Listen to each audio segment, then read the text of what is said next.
আসসালামু আলাইকুম। হ্যালো, আজকে আমরা চলে এসেছি ফরিদপুর বিএডিসিতে। চলুন ঘুরে দেখা যায় যে স্থানটি হতে পারে ফরিদপুরবাসীদের জন্য বসন্তের একটি উপযুক্ত গন্তব্য স্থান।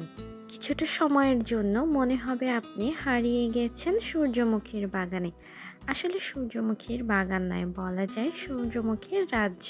শুধুমাত্র যে সূর্যমুখীর চাষ করা হয় জায়গাটিতে তা নয়, এটি ফরিদপুর জেলার কৃষি উন্নয়নের গুরুত্বপূর্ণ ভূমিকা পালন করে। বিএডিসি একটি সরকারি প্রতিষ্ঠান যার মূল লক্ষ্য হল দেশের কৃষি উন্নয়ন বৃদ্ধি করা এবং কৃষকদের আধুনিক কৃষি ব্যবস্থার সাথে যুক্ত করা।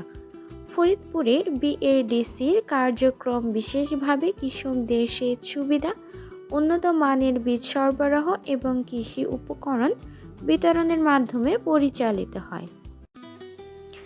যেহেতু ফরিদপুর একটি কৃষি নির্ভর জেলা, এখানে ধান, পাট, গম, সবজি ও বিভিন্ন ফসল উৎপাদিত হয়। এই উৎপাদন প্রক্রিয়াকে আরও শক্তিশালী করতে বিএডিসি গুরুত্বপূর্ণ অবদান রাখছে।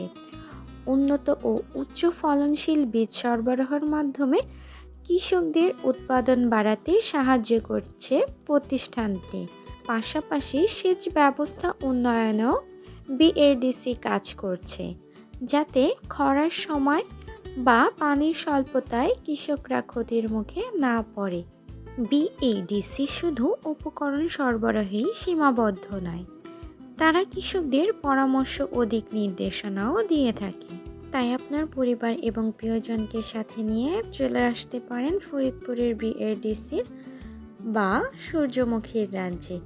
হারিয়ে যেতে পারেন প্রিয়জনকে সঙ্গে নিয়ে প্রকৃতির লীলাভূমিতে এবং কিছুটা শিক্ষণীয় বিষয় নিয়ে, যেমন মৌমাছিকে কৃত্রিম প্রক্রিয়ায় তারা মধু চাষ করার প্রক্রিয়াটাও উপভোগ করতে পারেন।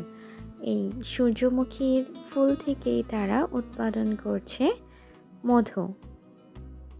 একটি বিষয় কিছুটা কৌতূহলজনক রয়েই গেছে আমার কাছে।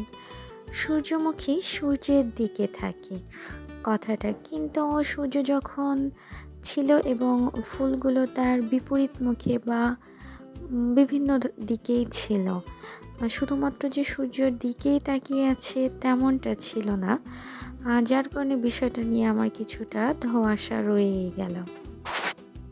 আজকের মতো বিদায় নিচ্ছি এখানে।